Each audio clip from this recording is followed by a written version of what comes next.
Empezamos con la tasa de positividad de las pruebas que hemos tenido durante la última semana. Tiene, como ustedes saben, veníamos previamente con un número promedio de pruebas realizadas alrededor de 1.000 pruebas por día. Actualmente ese promedio desde la semana pasada se ha aumentado hasta 1.400 y la tasa de positividad tuvo un aumento. Recordar que la meta que veníamos manejando durante el tiempo del confinamiento era alcanzar el 10%. Durante la última semana nos hemos mantenido muy cercanos al 30%. Esto coincide con dos cosas. Uno, obviamente, el mayor índice de contagio que se viene presentando en algunos corregimientos y también la búsqueda que se está haciendo de contactos de esos casos que obviamente requieren mantenerse en aislamiento. En la siguiente lámina vemos el segundo indicador, es la capacidad hospitalaria que tenemos actualmente. Hemos marcado en la lámina el periodo de cuarentena, la apertura del bloque 1 a partir del 13 de mayo y desde el 1 de junio la apertura del bloque 2. Actualmente el número de casos que se mantienen en hospitalización ha aumentado y excedido el valor que teníamos de 400 por día. Sin embargo, el número de pacientes que permanecen en cuidado intensivo se ha mantenido por debajo del umbral de 100 que habíamos observado al principio de la epidemia. Esto obviamente tiene que ver tanto con las características de las personas y pacientes que vienen presentando la enfermedad, como también de la progresión con el tratamiento y sobre todo con factores de riesgo que pueden tener de otras enfermedades. En la siguiente lámina queremos mostrar el siguiente indicador, que es el tiempo de duplicación. Recordar que la meta que hemos mantenido desde el principio ha sido alcanzar un tiempo de duplicación mayor a los 20 días, que es el tiempo que tardaría el número de casos en duplicarse. La semana pasada estuvimos cercanos a los 18 días y esta semana estamos en 20 días. ¿Eso qué quiere decir? Que si lo que observamos ahora de que tenemos cerca de 16.000 casos hasta el 6 de junio, que fue cuando terminó la última semana epidemiológica, en aproximadamente 3 semanas podríamos estar cercanos a 32.000 casos. Y obviamente es en esto que las medidas tanto de distanciamiento físico como de protección requerimos para tratar de bajar nuevamente la velocidad que estamos nuevamente observando con la apertura, que como ustedes ven en la lámina, a partir del 13 de mayo, durante la primera semana de apertura del bloque 1, ese número de casos que veníamos manteniendo se mantenía todavía por debajo de 200, pero a partir de ahí ese promedio de casos que se reportan por día ha alcanzado el nivel de 300 e incluso durante la última semana ha sido de 350. En la siguiente diapositiva lo que observamos es esta misma información, pero tomando en cuenta la fecha de toma de muestra, que es como hemos repasado en previas ruedas de prensa, la fecha más cercana al contagio. Esto nos muestra también un poco el mismo patrón que hemos observado. A partir de la semana del 20 de mayo se ha venido observando un número de muestras positivas reportadas mucho mayor de lo que veníamos observando.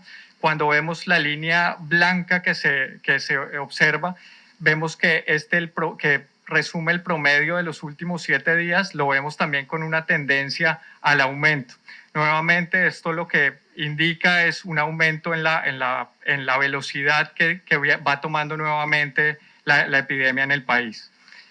En la siguiente lámina vemos un poco lo que ha sido la evolución de las defunciones. Como la doctora Lourdes ha venido mencionando, el promedio mundial de la tasa de letalidad que se observa se ha mantenido cercano al 6% a nivel global. Lo que observamos acá es por cada una de las semanas epidemiológicas que hemos tenido desde el inicio de la epidemia, el valor que se ha presentado en el caso de Panamá. Durante las últimas 3 semanas hemos visto que si bien antes estábamos más cercanos al 3%, actualmente ese número se ha reducido al 2.5%.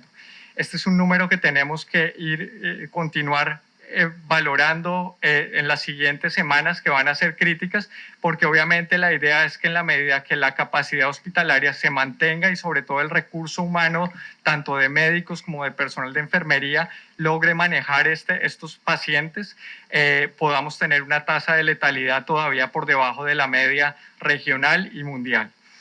En la siguiente lámina, esta es muy importante. Como ustedes saben, durante las últimas 2 semanas hemos venido hablando de medidas que son asimétricas. Para la semana pasada reportábamos que cerca de 20 corregimientos venían manteniendo un número representativo de casos diarios, que eso se asocia mucho con el índice de contagio que se manifiesta.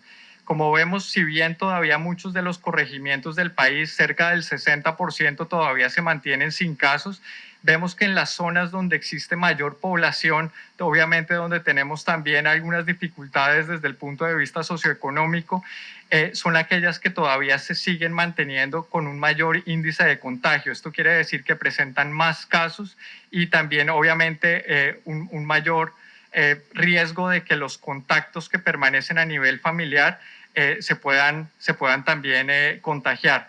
Por eso es importante para los habitantes de estas regiones, sobre todo, lograr prevenir que incluso desde el momento en que estén sintomáticos o que estén esperando el resultado de una prueba, incluso en ese momento se puedan mantener en casa, porque van a ser como la primera medida de defensa contra de su propia familia.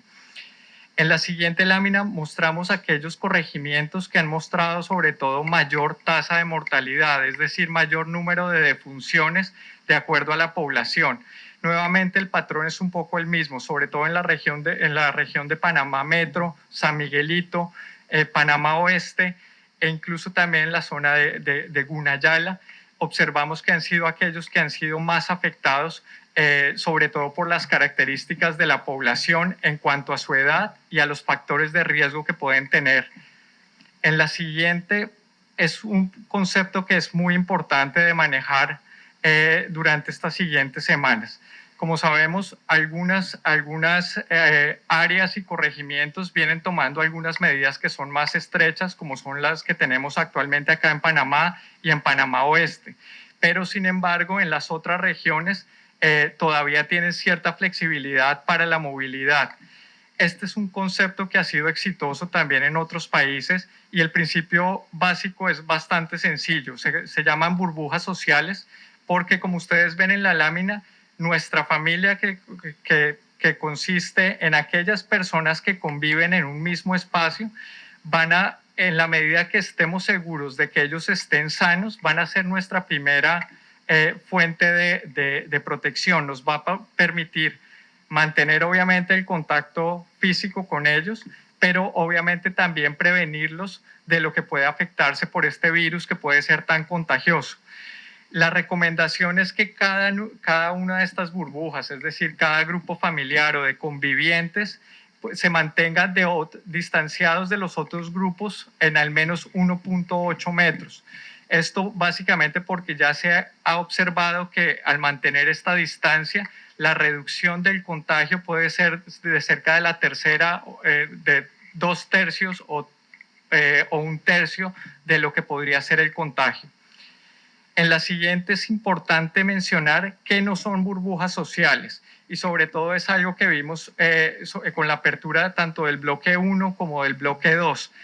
Obviamente todos queremos ver a nuestras familias, a nuestros seres queridos, pero obviamente cualquier familia que no convive juntas siempre va a tener el riesgo de que cualquiera de los habitantes puedan traer ese virus, ya sea por su exposición tanto en el trabajo o en el transporte, etcétera. Entonces, obviamente, al romper esa cercanía, pueden poner en riesgo. Lo mismo aplica para grupos de amigos, por eso, obviamente, las reuniones sociales en este momento es algo que todavía debemos esperar algunos meses más para poder, obviamente, asegurar que esa tasa de contagio no aumente nuevamente en niveles que pueda poner en riesgo la capacidad hospitalaria. De igual forma, los grupos de compañeros de trabajo, porque obviamente son personas que no viven juntas, se pueden exponer a ciertos factores de riesgo del virus para que obviamente aumentar esa tasa de contagio. La siguiente es un poco cómo estamos de esta tasa de contagio. Sabíamos que obviamente el objetivo del confinamiento fue tratar de llevar a este nivel al punto más bajo que alcanzáramos. La meta que teníamos era llegar a 1 o por debajo. Esto se logró tener muy cerca de esa meta durante un periodo de casi 4 semanas, que fue lo que hizo que tuviéramos como hoja de ruta y como se mencionaba Aris, que se abrieran algunos bloques económicos para obviamente facilitar tanto la interacción desde el punto de vista social, pero también algunas de las actividades económicas. Lo que hemos observado es que aproximadamente ya 3 semanas después de la apertura del bloque 1 y ahora lo que observamos con el bloque 2 es un aumento de ese índice de contagio. En este momento es de 1.44. Es importante recordar que cuando entramos en el confinamiento y se puso como en riesgo la capacidad hospitalaria, este valor alcanzó a estar muy cercano a 1.8 a 1.9. Es decir que obviamente lo ideal es si bien ahora estamos un poco mejor preparados en que conocemos algunos aspectos más del virus, es necesario que no permitamos que esa velocidad todavía aumente.